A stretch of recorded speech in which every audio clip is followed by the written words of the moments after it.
નમસ્કાર, આપનું સ્વાગત છે ગુજરાતનો અવાજ ચેનલ ઉપર અને હું છું આપની સાથે પત્રકાર કાજલ સુવા. ગુજરાતના ખૂણે ખૂણે જઈ રહી છું, કોશિશ કરી રહી છું કે ગુજરાતની જનતાના, ભારતની જનતાના પ્રશ્નો તમારા સુધી પહોંચાડો, એક સામાન્ય જનતાનો અવાજ બનવાના પ્રયત્ન કરી રહી છું.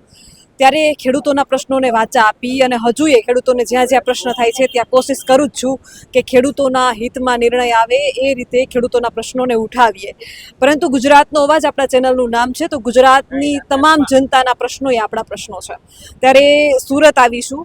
થોડા સમય પહેલાં મને કોઈએ કમેન્ટ કરીને જણાવ્યું હતું કે બેન, ખેડૂતો માટે ખૂબ લડત આપો છો, સારું છે, પરંતુ અમારા રત્ન કલાકારોના અનેક પ્રશ્નો છે, અમારા પ્રશ્નો પણ ઉઠાવો.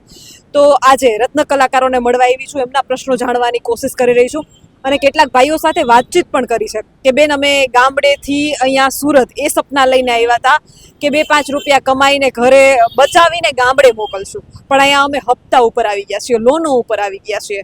અને ન માત્ર ગુજરાત કે સુરતના જ રત્ન કલાકારો નહીં, પરંતુ યુપી બિહારથી પણ કેટલાક ભાઈઓ જે છે તે સુરત પોતાની રોજગારી માટે, આજીવિકા રળવા માટે આવી રહ્યા છે. એવા જ એક ભાઈ છે મારી સાથે. એમણે મને પ્રથમ કીધું કે બેન, હું હિન્દીમાં બોલીશ, ગુજરાતી થોડી થોડી આતી હે. તો એમની ભાષામાં એમને જેવું જેના જે પ્રશ્નો હોય એ રીતે આપણે એમના પ્રશ્નો પણ સાંભળવાની કોશિશ કરીશું. ક્યાંથી છો તમે? બિહાર રહેવાના છે. અહીંયા રે ડિંડોલીમાં ઘણા વખતે પહેલાથી રહીએ ને. હીરામાં સારું કામ કરતા હતા પહેલા, લેકિન 5-6 વર્ષથી પગાર બહુ ઘટી ગયા છે. 10-15 હજારના ફેર પડે છે પગાર આવવામાં અત્યારે ઘણા. લેકિન કોઈ સેટિયા એવો નથી કે એમ કાંઈ વધારો કરે પગારમાં, કાંઈ વધારતો નથી. 5-6 વર્ષ થઈ ગયા, રૂપિયા કોઈ ખાતામાં બૈરાની ટ્વીટા છે વિઝા. લેકિન અમે અમુક ખાતા તો એવો થાય ચાલુમાં બંધ કરી નાખે તો અમારે રોડે રખડવાના થઈ જાય. વર્ષમાં 3-4 મહિના તો એમને બગડે, ઘર હાંકવાના થતા નથી ને કાંઈ સમજતા નથી. સેટિયા ડાયરેક્ટ કે બેવો તો બેવો નહીં તો વયો જાઓ, એમ છે કામ કરે ને કોઈ પણ. લેકિન કોઈ સામું બોલવાના ન થાય કે બોલીએ તો પછી રજા આપી દે, બીજા જગ્યાએ બેવાના ન થાય. ભાવ હારકો કોઈ જગ્યાએ આપતા નથી, ભાવ તોડતા જ જાય છે, બીજા કાંઈ કરતો નથી. ને બીજા વસ્તુ કે વ્યાજે બધા ઉપાડીએ. મારા દોસ્તારો બધા છે અહીંયા પણ છે ઘણા, એવો ગુજરાતી માટે એવું કાંઈ નહીં. મેં પોતે ઘણાના વ્યાજે રૂપિયા અપાવ્યો છે. કોઈ બધાના હાલત એવો ખરાબ છે ને કાંઈ કહેવાય નહીં. બાયરીના છોકરાને કહેવાના થતા નથી. વ્યાજે ઉપાડી ભરવાના 5-5, 6-6 હજાર, 10-10 હજાર રૂપિયા ખાલી વ્યાજ જ નાખે છે હીરાવાળા બધા. એના થાય જ નહીં. 10,000, 15,000, 20,000 ના કામ થાય, વ્યાજ જ ચડતો જાય. વ્યાજ ઘટવાના છે નહીં, વ્યાજ વાળા સમજે નહીં, ચડતો જાય ને વ્યાજ ભરીને થાયકા છે હાવ. ને હીરાવાળા કાંઈ રૂપિયા વધાર્યો નહીં. 10 વર્ષ થઈ ગયા, 10 વર્ષમાં કાંઈ રૂપિયા ન ચહેરા છે હીરામાં. હાવ બગડી ગયા છે હાલત. કાંઈ હરકો મોંઘાઈ વધતો જાય છે, દૂધના ભાવ વડાવે છે, આ પેટ્રોલના ભરાવે છે. કાંઈ અમારા માટે તો જો કે આગું તો કારીગર આવે એના કેમ કરું, કાંઈ ઇન્સ્યોરન્સ કાંઈ વસ્તુ ને હીરામાં કાંઈ છે નથી કોઈ ખાતામાં. વર્ષમાં 2-2 મહિના તો ઘરે બેવાના થાય તો ઘર કેમ હાલે કાંઈ વિચારતા નહીં. સરકાર કાંઈ વિચારે હીરાના કે કાંઈ મળવા જોઈએ તો સારું એમ. 2-2 મહિના ઘરે બે તો કેમ ઘર હાલે એ વિચારતા નથી. ભાવ તો એમને ઓછા છે, ભાવમાં કાંઈ 5-10 રૂપિયા વધાવે તો કાંઈ સારું, કાંઈ વધારતો નથી. મારા પગાર પહેલા સારું મારું હતું, અત્યારે 10,000 થી 15,000 ઓછા પગાર આવે છે. એમાં ઘર કેટલો પગાર છે? અત્યારે 25,000 રૂપિયા મહિના પડે છે. પેલા 40 પડતા તો એ 15,000 તો મારા ભોગ. મકાનનું ભાડું કેટલું ભરો છો? મકાનનું ભાડું 12,000 છે. પછી બીજા બધા હોય તો 12,000 હોય, વ્યાજ ના હોય, એમ વધીને તો 15-17 એમ ભયો છે. તો 5-6 હજારમાં ઘર કેમ હાલે? ના કઈ હીરાવાળા કાંઈ વિચાર કરે, સેટિયા મોટા ભાવ 2 રૂપિયા બનાવી નાખે ને તો પણ ઘણા કાંઈ કોઈ વિચારતા નથી. અહીંયા ખાતામાં આવ્યા છે 3 મહિના પહેલા, આમાં જરા સારું છે. નહીં તો 5-6 વર્ષથી મેં એમ હાવ રોડે ચડી ગયા હતા. જેવી નોડમાં છે, આમાં જરાક સારું એમ છે. બીજા ખાતામાં તો મેં એવો રખડેલા ગયા વર્ષે કે 15,000-17,000 ના કામ કર્યા, બધા તો માથે કર્યા, કાંઈ રૂપિયા હોય એવો નહીં. સરકારના સેટિયા કાંઈ જોતા નહીં. ચાલુમાં રજા આપી દે, ચાલુમાં ખાતો બંધ કરી નાખે. તમારે તો કમાઈ ગયો, તમે બંધ કરી નાખો, અમે ક્યાં જઈએ? એમ સવાલ છે, બીજા કાંઈ નહીં. શું કહેશો ભાઈ? એક પ્રોફેશનલ ટેક્સનું છે ને મેડમ, ઈ મુદ્દો મોટામાં મોટો છે. રત્ન કલાકારો માટે માથાદીઠ મ્યુનિસિપાલિટી એ કોઈ પણ ઉદ્યોગની માલિકા, ક્યાંય સિટીની માલિકા પ્રોફેશનલ ટેક્સ નથી મજૂર વર્ગ માટે, બરોબર? તો એને મોટામાં મોટી આ જે ટેક્સ છે ને એને હટાવવો જોઈએ. સરકારને, મ્યુનિસિપાલિટીને સરકારને વિનંતી છે કે ભાઈ આ એસએમસી આ ટેક્સ જે હટાવી દે, એના હાથમાં છે. બાકી આ નાના માણસ માટે 100-100 રૂપિયા વર્ષના એ કઈ રીતે પોસાય માણસોને? નાનું વર્ગ હોય એ કઈ રીતે આવી રીતે આ એની પરેશાનીમાંથી એક તો ઉપર નથી આવતો ને આ ઉપરનો વધારાનો ટેક્સ નાખવામાં આવ્યો છે. એ એક હટાવી દે ને તો એની મહેરબાની એટલી થાય. બીજી સહાયની વાત તો જુદી. ટેક્સ લે છે તો સહાય આપવી જોઈએ ને. આ સહાય તો બિલકુલ ઝીરોના નામ ઉપર છે, પણ આ ટેક્સ માથાદીઠ 200 રૂપિયા નાખ્યો છે. માથાદીઠ દર મહિને કાપી લેવાનું તમારું કામ. અંદાજિત સુરતમાં માની આપણે કેટલા રત્ન કલાકારો છે? લગભગ 15 લાખની આજુબાજુ હોય છે. એસએમસી ને દર મહિને ટેક્સના રૂપિયા કેટલા થાય છે?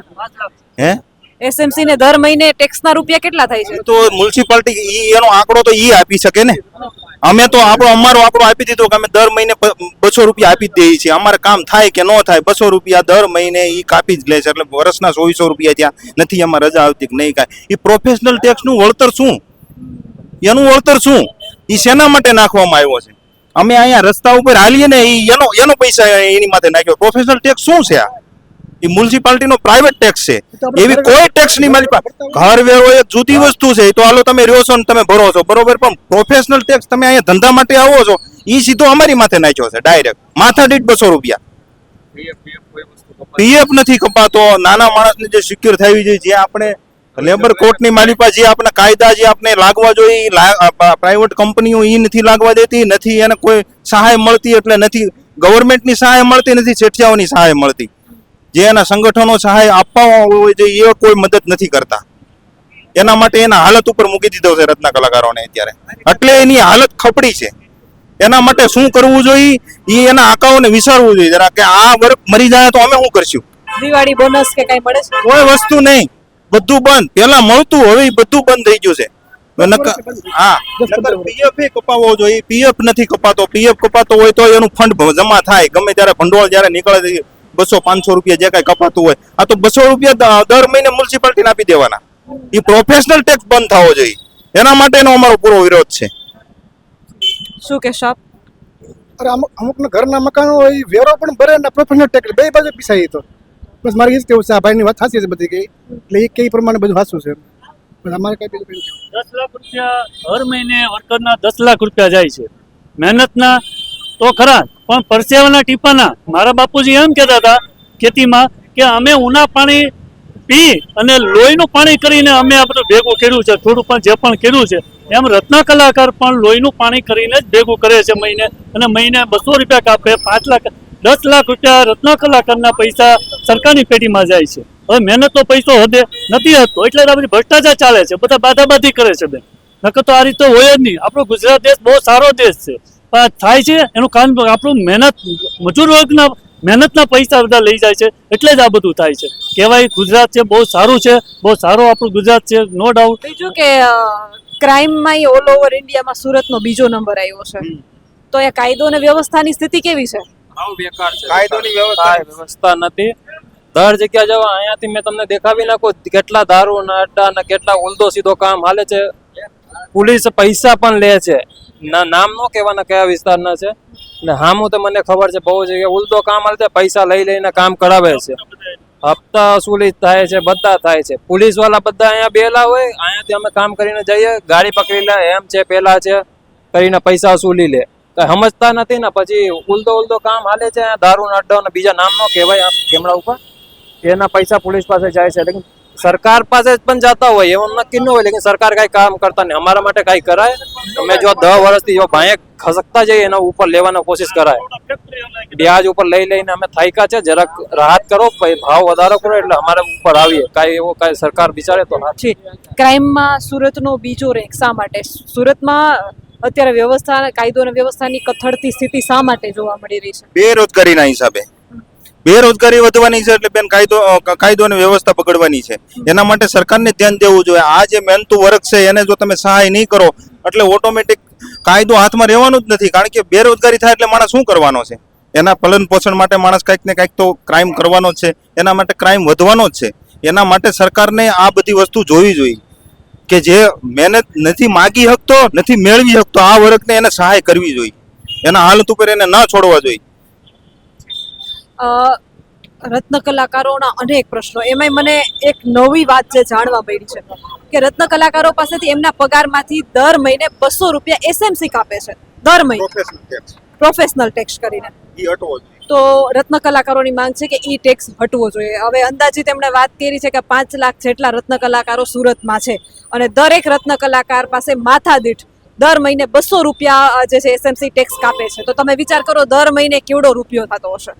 અને આ બિચારા લોનના હપ્તા અને વ્યાજે લઈ અને ગુજરાત ચલાવે છે. આના વિશે તમારું શું કહેવું છે? તમારા મંતવ્ય કમેન્ટ કરીને જરૂરથી જણાવજો. કેમેરામેન રાજ પરમાર સાથે હું પત્રકાર કાજલ સુવા. આપ જોઈ રહ્યા હતા ગુજરાતનો અવાજ સુરતથી. ખાસ બધાને વિનંતી કરું છું કે ગુજરાતનો અવાજ ચેનલને યુટ્યુબ, ફેસબુક અને ઇન્સ્ટાગ્રામ ઉપર ફોલો કરવાનું ચૂકશો નહીં. અને ખાસ તમારા વિસ્તારનો કોઈ પણ પ્રશ્ન હોય તો અમને અમારા ગુજરાતના અવાજ ઇન્સ્ટાગ્રામ પેજ ઉપર જે માહિતી અને ડિટેલ્સ લખીને મોકલો. જરૂરથી તમારા વિસ્તારની મુલાકાત લઈશ અને તમારા પ્રશ્નને વાચા આપીશ. આપ જોતા રહો ગુજરાતનો અવાજ.